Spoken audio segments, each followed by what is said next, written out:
سلسلہ اخلاقی کہانیاں۔ اللہ کی تلوار۔ جنگ یرموک کے دن جرجا نامی ایک بڑا سردار دشمنوں کی صف میں سے باہر آیا اور اس نے خالد بن ولید رضی اللہ تعالی عنہ کو پکارا۔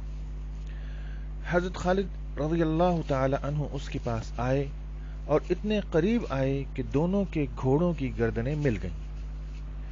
جرجا نے کہا، اے خالد، میرے سوالات کا جواب دیں اور آپ مجھ سے سچ بولیں، جھوٹ نہ بولیں، کیونکہ اعلی اخلاق کا مالک آدمی جھوٹ نہیں بولا کرتا، اور مجھے دھوکہ نہ دینا، کیونکہ شریف آدمی اپنے پر اعتماد کرنے والے کو دھوکہ نہیں دیا کرتا ہے۔ میں اللہ کی قسم دے کر پوچھتا ہوں کہ کیا اللہ نے تمہارے نبی پر آسمان سے کوئی تلوار اتاری ہے؟ جو انہوں نے تمہیں دی ہے، تم وہ تلوار جس پر بھی اٹھاتے ہو اسے شکست دے دیتے ہو۔ حضرت خالد رضی اللہ تعالی عنہ نے فرمایا، نہیں۔ اس نے پوچھا، پھر آپ کو سیف اللہ یعنی اللہ کی تلوار کیوں کہا جاتا ہے؟ حضرت خالد رضی اللہ تعالی عنہ نے فرمایا، بات یہ ہے کہ اللہ تعالی نے ہم میں اپنا نبی بھیجا، اس نے ہمیں دعوت دی، ہم سب نے اس سے نفرت کی اور دور بھاگے، پھر ہم میں سے کچھ لوگوں نے اسے سچا مان لیا اور اس کا اتباع کیا، اور کچھ جھٹلانے اور دور رہنے پر اڑے رہے۔ میں بھی ان لوگوں میں تھا جو ان کو جھٹلانے اور ان سے دور رہنے پر اڑے ہوئے تھے۔ پھر اللہ تعالیٰ نے ہمارے دلوں اور پیشانیوں کو پکڑ کر ہمیں ان کے ذریعے سے ہدایت دے دی، اور ہم آپ صلی اللہ علیہ وسلم سے بیعت ہو گئے۔ اس وقت آپ صلی اللہ علیہ وسلم نے مجھ سے فرمایا، تم اللہ کی تلواروں میں سے ایک تلوار ہو جس کو اللہ تعالیٰ نے مشرکوں پر سونتا یعنی کھینچا ہوا ہے، اور آپ صلی اللہ علیہ وسلم نے میرے لیے مدد کی دعا فرمائی، اس وجہ سے میرا نام سیف اللہ پڑ گیا، اور میں مشرکوں پر مسلمانوں میں سب سے زیادہ بھاری ہوں۔ جرجا نے پوچھا، اے خالد، تم کس چیز کی دعوت دیتے ہو؟ حضرت خالد رضی اللہ تعالی عنہ نے فرمایا، ہم اس بات کی دعوت دیتے ہیں کہ اللہ کے سوا کسی کو معبود برحق نہ مانو، اور محمد صلی اللہ علیہ وسلم کو اللہ کے رسول ہیں اس کی گواہی دو، اور حضرت محمد صلی اللہ علیہ وسلم جو کچھ اللہ تعالی کے پاس سے لائے ہیں اس کا اقرار کرو۔ جرجا نے پوچھا، جو تمہاری یہ بات نہ مانے تو پھر؟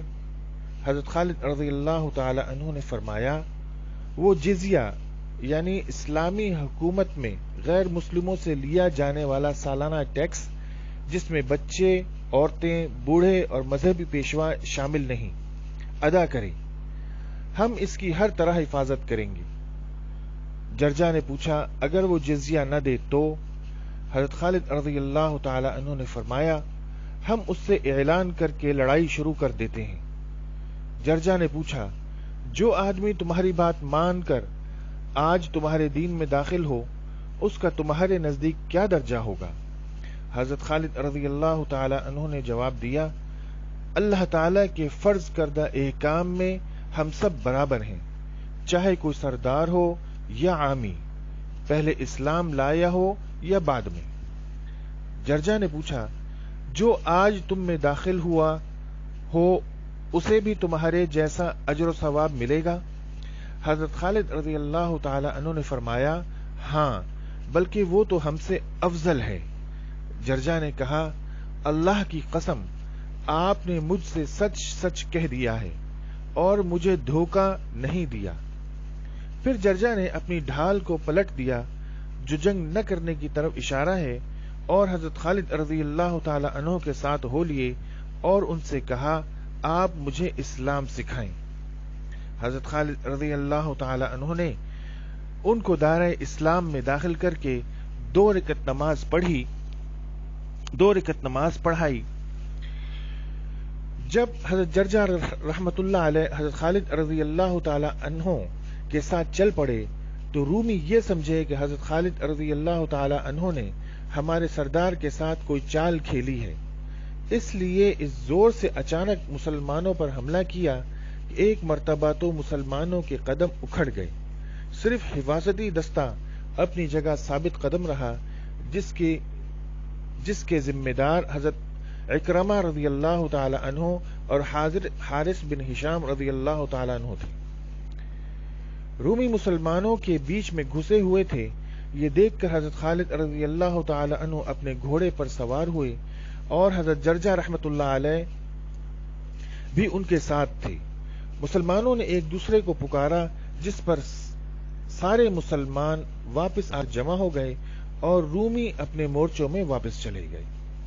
حضرت خالد رضی اللہ تعالی عنہ مسلمانوں کو آہستہ آہستہ لے کر رومیوں کی طرف بڑھے، یہاں تک کہ تلواریں تلواروں سے ٹکرانے لگیں۔ دوپہر سے غروب تک حضرت خالد رضی اللہ تعالی عنہ اور حضرت جرجہ رحمت اللہ علیہ مسلسل رومیوں پر تلوار چراتے رہے۔ مسلمانوں نے ظہر اور عصر کی نمازیں اشارے سے پڑھیں اور اسی میں حضرت جرجہ رحمت اللہ علیہ شدید زخمی ہو گئے، اور انہوں نے حضرت خالد رضی اللہ تعالی عنہ کے ساتھ جو 2 رکعت نماز پڑھی تھی، اس کے علاوہ اور کوئی نماز نہ پڑھ سکے اور اسی دن شہید ہو گئے، رحمت اللہ تعالی رحمتاً واسعہ۔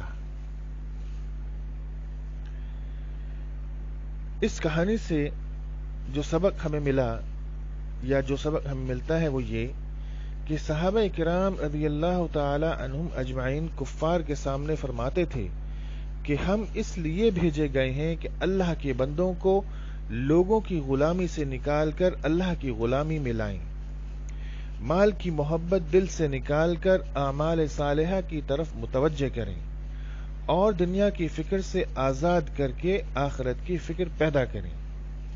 اب جو اس دعوت کو قبول کر لے اور اسلامی احکام کی پیروی کر لے تو اللہ تعالی اس کی ایسی مدد فرمائیں گے جیسی صحابہ کرام رضوان اللہ تعالی علیہم اجمعین کی فرمائی، اور چین اور سکون ایسا نصیب کریں گے جیسا کہ صحابہ کرام رضی اللہ تعالی عنہم اجمعین کو نصیب تھا۔